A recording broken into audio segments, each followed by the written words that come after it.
O dilema entre produção cultural, liberdade de expressão e censura é uma questão complexa e vital no cenário contemporâneo. A produção cultural, por natureza, reflete a diversidade de pensamentos, valores e experiências humanas, sendo um reflexo da liberdade de expressão um direito fundamental. Entretanto, essa liberdade enfrenta desafios significativos, especialmente no contexto das redes sociais e plataformas digitais, como no caso do antigo Twitter, o atual X. Essas plataformas se tornaram arenas centrais para a disseminação de ideias, notícias e manifestações culturais, mas também se tornaram alvos de regulamentações e políticas de moderação de conteúdo que alguns enxergam como censura. Rede de Intrigas é o tema dessa semana no quadro Projetos Culturais aqui no canal da ANE. Eu sou Orlando Rodrigues, presidente da ANE, Associação Nacional de Escritores e Editoras.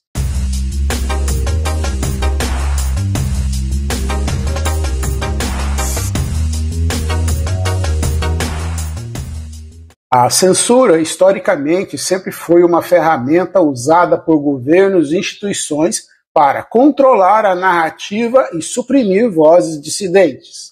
No entanto, no ambiente digital, a linha entre moderação de conteúdo para evitar a disseminação da desinformação ou discursos de ódio e censura que restringe a liberdade de expressão se torna tênue e nebulosa. A remoção de postagens, a suspensão de contas e a limitação do alcance de certos conteúdos levantam questões sobre quem detém o poder de definir o que pode ou não ser dito. Esse controle, muitas vezes centralizado na mão de poucas corporações, levanta preocupações sobre a concentração de poder e a possível manipulação de discursos públicos. Por outro lado, a ausência total de moderação pode levar a um ambiente caótico e perigoso, onde desinformação, teorias da conspiração e discursos de ódio prosperam.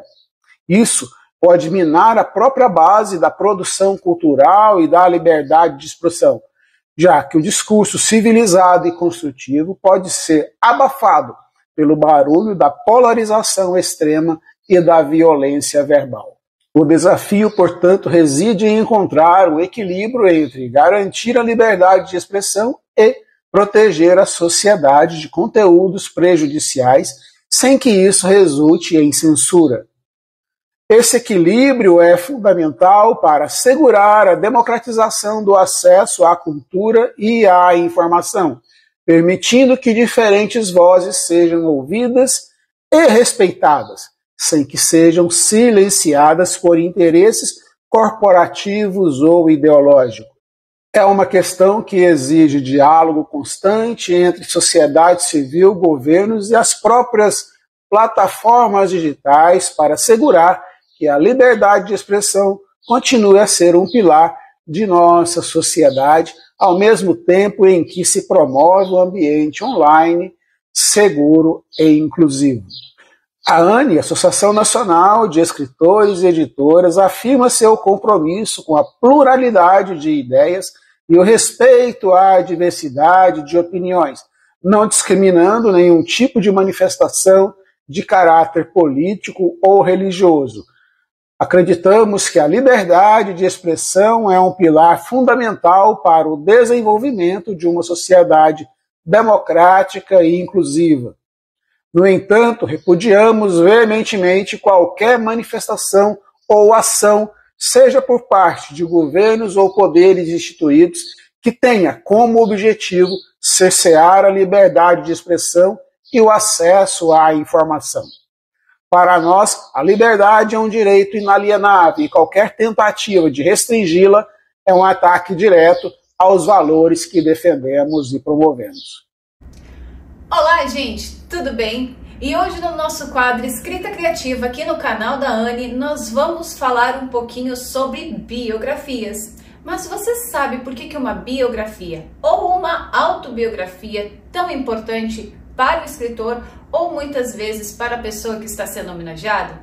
Então, eu vou te contar tudinho em detalhes, em instante. Então, eu peço que você venha comigo e acompanhe essa pequena explicação sobre o que é uma biografia ou uma autobiografia. Vem comigo!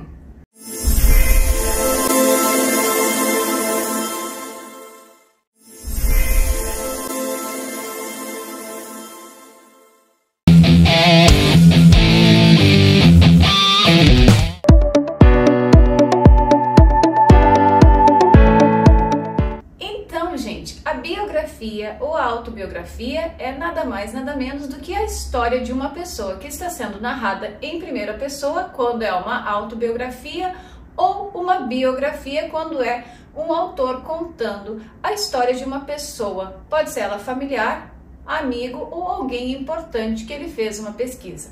Mas por que a biografia ou a autobiografia é tão importante no mundo literário? Porque existe muita pesquisa, isso mesmo, nós estamos falando de um livro não ficção, que traz fatos reais. E isso é extremamente importante quando você está escrevendo uma biografia para outra pessoa. Você foi contratado como um escritor fantasma para escrever essa biografia. Então você vai ter que fazer uma rica pesquisa para trazer momentos importantes e cruciais para a sua história. Lembrando, você está narrando a história de uma outra pessoa, que ela pode estar viva e contando tudo para você, ou ela já pode ter falecido e você ir pegando arquivos, você ir pegando materiais, fotografias e muitas vezes escutando histórias que outras pessoas têm para contar dessa pessoa que você está escrevendo a biografia. Então, aqui uma das dicas que eu tenho para você, principalmente se você está escrevendo uma biografia, é fazer uma pesquisa intensa antes de você começar a fazer a sua escrita. Porque você tem que saber detalhes importantes, como por exemplo, aonde essa pessoa nasceu, ela é filha de quem? Como foi a infância dessa pessoa e o início da adolescência. E por aí você vai falando, você vai trazendo informações importantes que levaram ela a tomar muitas vezes decisões que fez ela chegar até onde chegou. Principalmente em carreira, eu estou falando da vida profissional. Porque muitas vezes quando se escreve uma biografia de alguém é porque essa pessoa se tornou alguma pessoa conhecida em algum campo profissional. Pode ser ele médico, engenharia, cultural, entre muitos outros. Então, quando você, autor, vai escrever uma biografia de alguém, tenha essa pesquisa antes, tenha esse cuidado. Muitas vezes dá muito trabalho, sim. Muitas vezes você vai estar conversando com pessoas que têm informações muito fortes e você, como escritor, vai ter que saber equilibrar e balancear tudo isso para conseguir trazer uma narrativa elegante, emocionante e muito coerente para com o que você quer trazer nessa biografia. Se você está escrevendo uma autobiografia, ou seja, a sua história está sendo narrada por você mesmo, seria um pouco mais fácil, né? Não é não. Sabe por quê? Porque muitas vezes o nosso subconsciente, ele bloqueia a gente de lembrar de momentos importantes. Eu posso dizer isso por experiência própria. Quando eu escrevi Minha Vida na América, que é o meu livro contando a minha história, ou melhor, os meus primeiros 7 anos de vida na América, foi muito complicado, porque eu não me lembrava de alguns detalhes que a minha mãe e a minha família, eles tiveram que me ajudar a relembrar. Porque o meu subconsciente, ele não queria que eu soubesse disso, porque eram momentos muito marcantes. Então, ele segura um pouco. E aí é onde você, escritor, tem que ter um pouquinho de jogo de cintura e saber muitas vezes fazer anotações importantes, porque muitas vezes você vai estar escrevendo uma parte do seu livro e você vai ter um insight que, nossa, alguma coisa que aconteceu 2 ou 3 anos antes ou décadas antes que você acha super importante você querer colocar também no seu livro. Por isso é muito importante você fazer o seu mapa mental e também fazer o cronograma aonde você quer chegar com o seu livro. É isso, gente. A biografia ou autobiografia é muito importante porque ajuda também a gente conhecer histórias que muitas vezes ficam só nos bastidores e a gente não sabe nem o que acontece com a vida de pessoas que muitas vezes a gente admira tanto. Então, se você gosta de ler histórias reais, eu super aconselho você a escolher alguns livros de biografia e autobiografia para você ler e mergulhar em experiências reais e incríveis que vão ajudar muito você no seu crescimento profissional e pessoal. Eu espero que você tenha gostado dessa dica, lembrando que todas as sextas-feiras a gente tem o nosso horário marcado aqui na Rede UTV, às 22 horas. Eu te vejo na próxima semana. Tchau, tchau! Você sabe qual a origem da nossa literatura brasileira? De lendas indígenas a epopeias coloniais, assim começa a nossa literatura. Ela nasce da mistura de vozes, culturas e histórias. Nas páginas de nossa história, se revela a alma de uma nação. As palavras escritas são sementes que florescem, como nossa identidade. Portanto, nas palavras dos nossos ancestrais, vamos encontrar as raízes da nossa existência.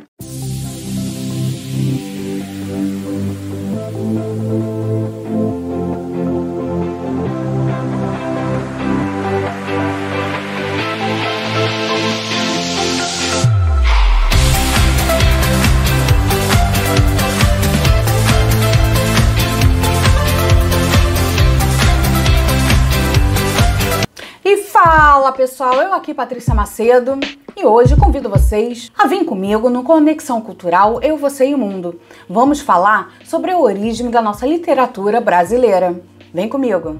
E você sabe então o que é literatura brasileira? Vamos à definição. A literatura brasileira é um conjunto de produções literárias originadas no Brasil, refletindo a nossa diversidade cultural, social e histórica do nosso país, englobando diversos gêneros como poesia, romance, teatro, contos, ensaios, crônicas, e está intrinsecamente ligado à identidade da nossa nação brasileira. Nossa literatura evoluiu ao longo dos séculos, influenciada por diversos fatores, entre eles colonização, imigração, movimentos sociais e mudanças políticas. Para vocês entenderem e servindo como exemplo, eu trago aqui para vocês. Vocês sabem qual foi a primeira obra considerada brasileira? Vamos a pontos importantes e origem da nossa literatura brasileira, que se iniciou no século XVI, com a literatura informativa. Nossa primeira obra literária registrada em nosso território, que hoje conhecemos como Brasil, foi a Carta de Pero Vaz de Caminha, escrita em 1º de maio de 1500. Esse documento, essa carta, escrita por Pero Vaz de Caminha, que era escrivão da frota de Pedro Álvares Cabral, foi destinada ao rei de Portugal. Nela tem a descrição do descobrimento do Brasil, a terra, seus habitantes, os indígenas e as primeiras impressões dos europeus. Esses relatos são caracterizados pelo eurocentrismo, teocentrismo e descritivismo. Por conta disso, era muito comum que esses textos desvalorizassem a cultura dos indígenas brasileiros. A visão dos portugueses é que eles eram superiores em relação aos nossos indígenas. Por quê? Porque não possuíam vestes e viviam no meio da floresta. Sabemos que esse comportamento também se deve ao choque de culturas. Mas apesar desse ponto negativo, o ponto positivo é que eles descreveram muito bem nossa fauna e flora, que eram vistas com muita admiração.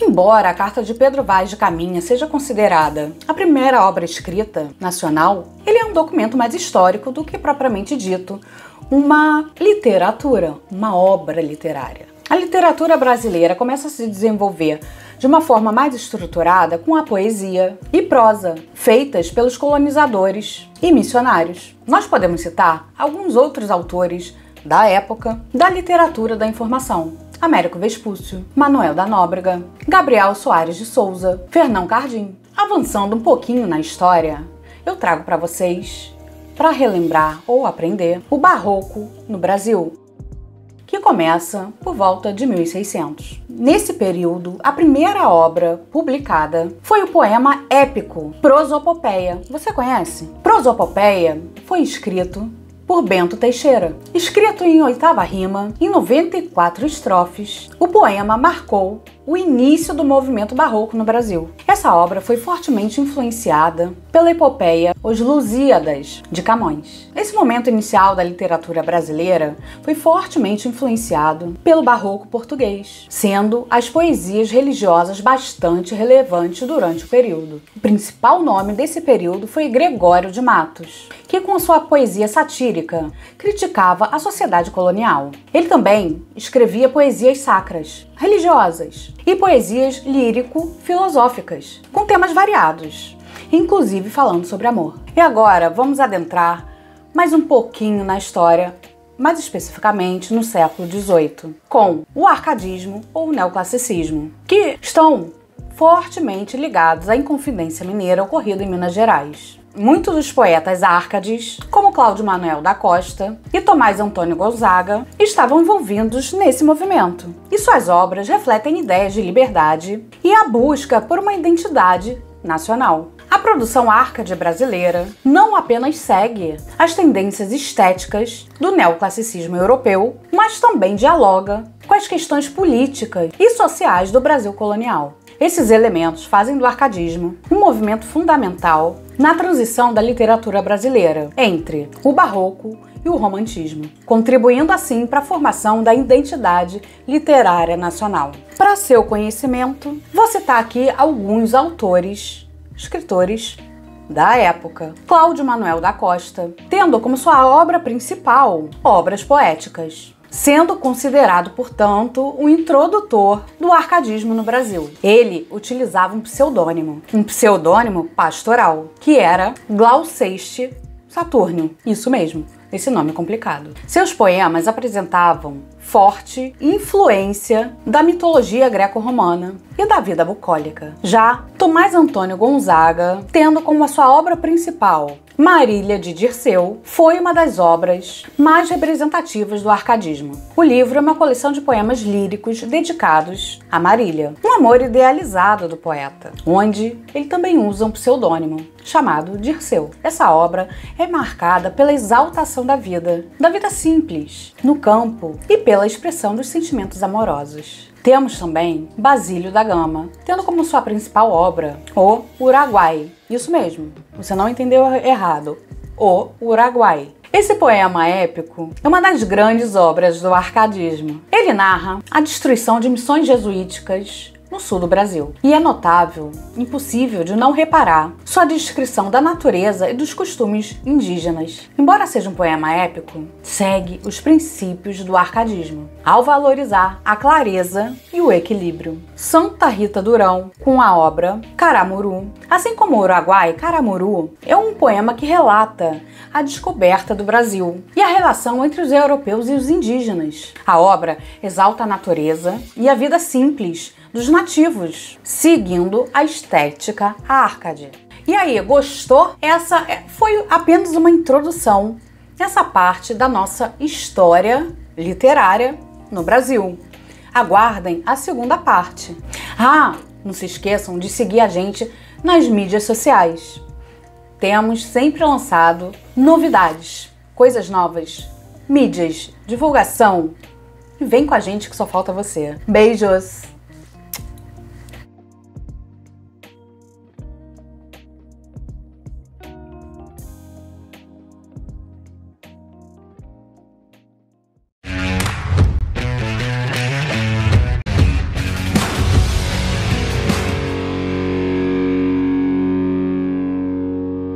Olá, Aninha. Hoje eu gostaria de conversar com você sobre um tema que está em alta, a inteligência artificial. Como você sabe, a inteligência está cada vez mais presente em vários setores, inclusive no literário. Qual a sua opinião sobre a importância da inteligência artificial nesse segmento? Oi, Edir. Que tema interessante. Eu acho que a inteligência artificial tem um papel muito importante no segmento literário. Ela pode ajudar a democratizar o acesso à criação de conteúdos, permitindo que escritores e artistas, mesmo os que estão começando, tenham ferramentas para aprimorar seus trabalhos. Por exemplo, a IA pode auxiliar na correção de textos, na sugestão de enredos e até na criação de capas de livros, tornando o processo criativo mais acessível e diversificado. Concordo, Aninha. A IA realmente facilita muita coisa. Mas você acha que existe algum risco ou preocupação em relação ao uso da inteligência artificial na criação de textos e arte para livros? Sem dúvida, Edir. A IA traz benefícios, mas há preocupações legítimas, como a originalidade. A IA pode gerar conteúdos baseados em padrões existentes, o que pode uniformizar as produções. Também há o risco de escritores e artistas dependerem demais dessas ferramentas, perdendo a essência e a originalidade da criação humana. Isso é algo que precisamos ficar atentos mesmo. E como você vê o equilíbrio entre o uso da inteligência artificial e a preservação da criatividade humana? Acho que o segredo está no equilíbrio, Edir. A IA é uma ferramenta que complementa o processo criativo, mas não deve substituí-lo. Ela expande possibilidades, mas a alma de uma obra vem da mente e do coração dos humanos. A criatividade humana, combinada com a IA, pode gerar resultados incríveis, mas o toque pessoal do autor deve sempre prevalecer. Excelente ponto, Aninha.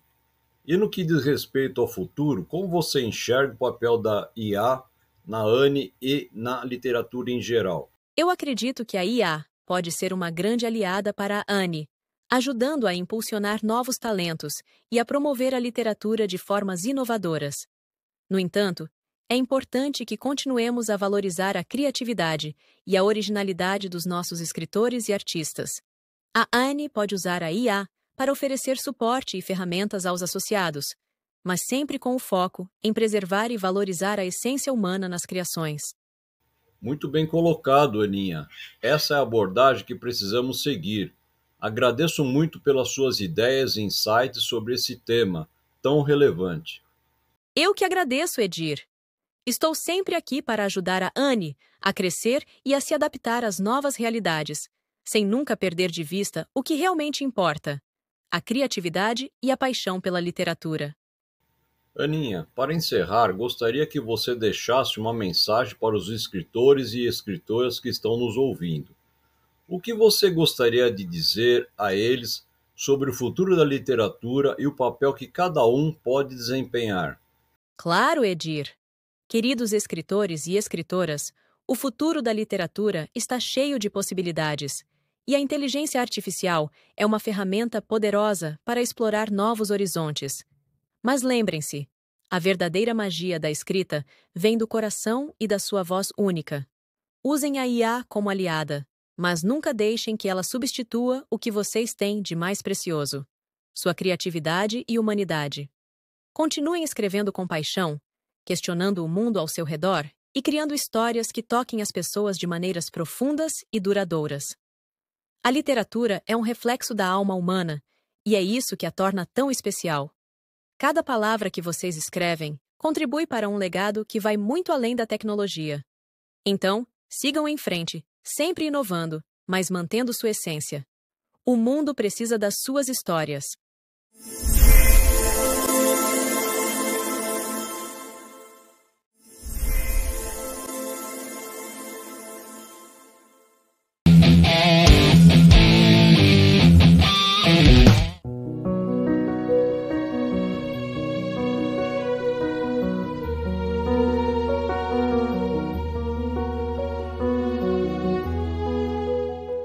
Boa noite. Hoje vamos falar sobre a rapidez da vida. Em um mundo onde tudo acontece tão rápido e a vida parece ser medida pelo quanto conseguimos produzir, o silêncio se tornou um luxo. A arte de desconectar do barulho externo para ouvir a si mesmo é uma prática poderosa e transformadora. O silêncio não é apenas uma ausência de som, ele é um espaço onde podemos realmente nos ouvir, entender nossos pensamentos e sentimentos e encontrar respostas que o ruído cotidiano esconde. Introspecção é a chave para essa conexão interna. Ao reservar alguns minutos do dia para ficar em silêncio, podemos organizar nossas emoções, acalmar a mente e enxergar a vida com mais clareza. Essa pausa nos oferece uma perspectiva renovada, uma chance de reavaliar nossas escolhas e de cultivar a paz interior. Em meio à correria, lembra-se, o silêncio fala muito, e na quietude podemos encontrar as respostas mais profundas. Aproveitem para conhecer mais sobre a ANE, Associação Nacional de Escritores e Editoras, através desse QR Code aqui do lado. Obrigado e até a próxima semana.